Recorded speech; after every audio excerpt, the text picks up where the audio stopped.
Particularly if you have an email. Yeah, you can attach, and yeah, it's anyway. It goes in the background. So okay, so let's. There's some programs that's tough. Valgrind is it's a CPU simulator. Now I almost said x86 CPU simulator because in fact it has now been ported to one other architecture. You can probably guess which. PowerPC, that's right. And it was done, there's another person in my office, Paul McCarris. He's the guy who ported Linux to the Power Macintosh. And I was telling him about Valgrind and how good it is. And it would be great if it was on P-Series. This is why I can't use P-Series. I've got no Valgrind. So a few weeks later he came back and said, I've finished. Valgrind now works on PowerPC. I was very impressed. It's a huge job. Anyway, so Valgrind simulates every instruction on an x86, and it keeps bit patterns to know for every byte of memory in the system what the state of that memory is in terms of has that memory been initialized. Then for every register in the system, it keeps track of whether that register has been tainted by a variable that was uninitialized. So it was derived via some circuitous path from some memory that was uninitialized. It also does lots and lots of other things. It simulates cache access patterns. It can find locking bugs. Great program. Let's show it. So if I run testprog under Valgrind, then this is starting, so it's running this program and it's creating a CPU simulator, and it's running this program under the simulator, and it then tells me that there was an invalid write of size 4, so a write to memory of size 4, at an address as part of main, etc. And it says that address 3 that it was writing was not on the stack, it wasn't on the malloc, and it wasn't a free memory location, so that's not allowed. So it's a very, very good debugging system. If you do any systems programming or any C programming or C++ programming, you really should be using Valgrind. It's very good.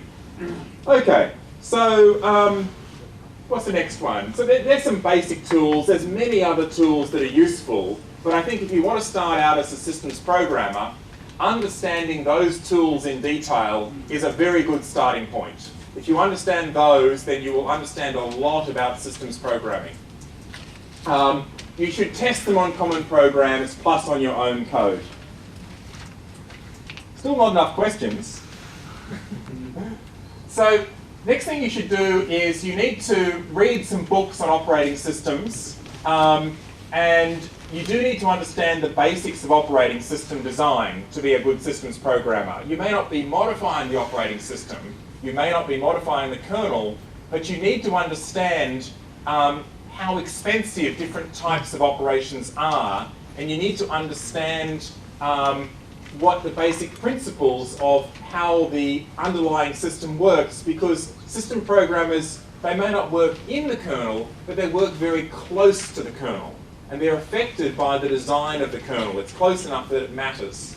So you should read a book on operating system design, even though much of the book will probably be wrong. Because many books on operating system design are wrong. But you still need to read them to know the principles, and then you need to start learning what is wrong, which can be difficult. You should also read things like the Linux kernel documentation. The documentation, I'm not talking about the books you buy in the bookstore. I'm talking about the documentation subdirectory. User source Linux documentation.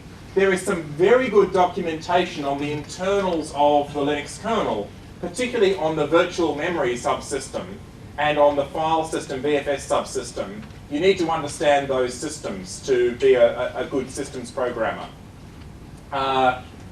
You need to write little simple programs to test your knowledge, and then use tools like strace to watch the behavior. So I do that all the time. A lot of my programs in my junk code directory are little tiny programs, just looking back to some of my oldest programs. Here's one of my really old programs, back from 1993. Sleeptest.c. I wrote this in April 1993, and I was trying to understand how usesleep worked. And this was right, I was Samba was my first attempt at network programming. I was very much a beginning programmer when I started on Samba. And it showed. If you look at the early code, it's awful. But I needed to learn. And the way I learnt was I wrote these little tiny programs like this. So I've kept all of them. So I've got this history of sort of the way I've learned systems programming. So this was a little program I wrote, and you can probably look at it and see what it's trying to do. It's trying to see how big a step, how big a time a U-sleep of 1, 2, 3, 4. So it does a U-sleep 1, terrible indentation and coding style, I know. U-sleep 0, U-sleep 1, U-sleep 2, U-sleep 3. It's trying to work out how long that really takes. If I ask the system, please sleep for 3 microseconds, how long will it actually sleep for? Will it sleep for 3 microseconds? Maybe it will, maybe it won't. I didn't know. How many think it will sleep for 3 microseconds? Come on, put your hands up if you think. Okay. How many think it will, okay, if you think it won't sleep for 3 microseconds, you must have some knowledge. You're asking it to sleep for 3 microseconds. So how long will it sleep for? How long will it sleep for? Anyway, how long will it sleep for? Yeah, or what sort of size? Well, let's try it. All right. I didn't know the answer, so I wrote this little program. You know that little trick for compiling programs with braces? No? Oh, I'll show you that. Okay. If I echo this command, oh, hello, I got it wrong. If I echo that command, it does gcc -o sleeptest.c. All right.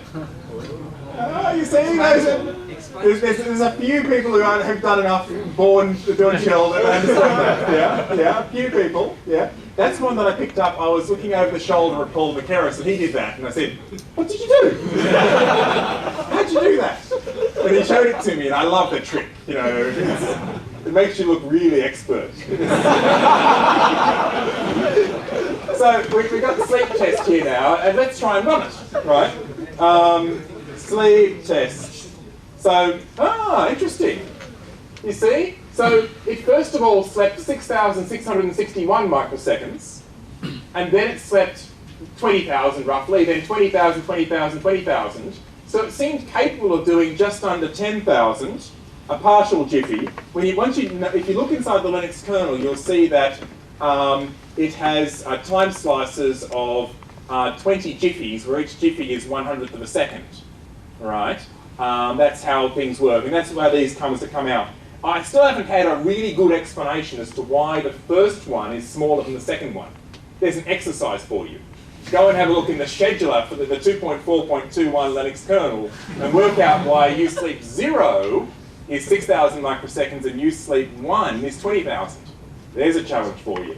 Okay, now of course, whenever you're writing these sort of test programs, what should you do? You should trace them. Why? Because you mightn't have written the code you thought you wrote. I'm trying to make it do usleep 0, 1, 2, 3, but what did I actually do?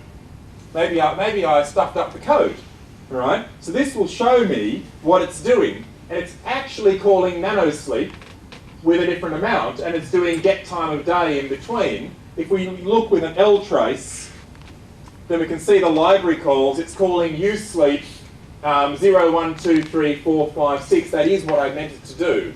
But usleep doesn't exist in the kernel. The kernel has something called nanosleep. And so that's what it's actually using, nanosleep, not usleep. Right? So if you want to look in the kernel to find out why usleep 0 behaves as it does, you should need to find the function called sys_nanosleep. And it might be there somewhere, I don't know. We could look. Okay, so you need to write your own little test programs and try them to test your understanding. And then use things like strace to watch their behaviour. And you need to also read either the POSIX or single Unix system documentation for the important calls like open and mmap. That's so that when somebody asks you what the third argument of open is, you'll know. It's essential life material, that. So you do need to read those and understand what some of those basic calls do and how they work. And they're available. Luckily, the POSIX specification and single Unix specification are now freely available. They used to be very expensive.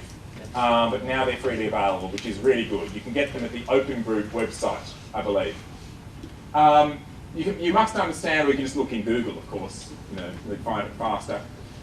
You must understand the principles of locking and race conditions. That's very important for systems programming.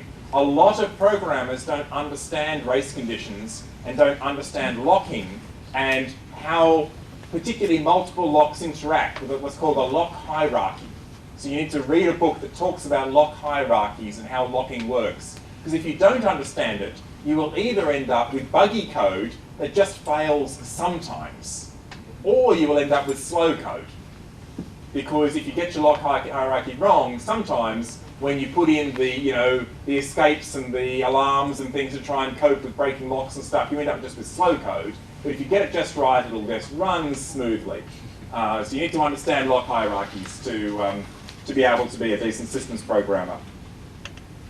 But Andrew, can one keep up with the changing Linux VM?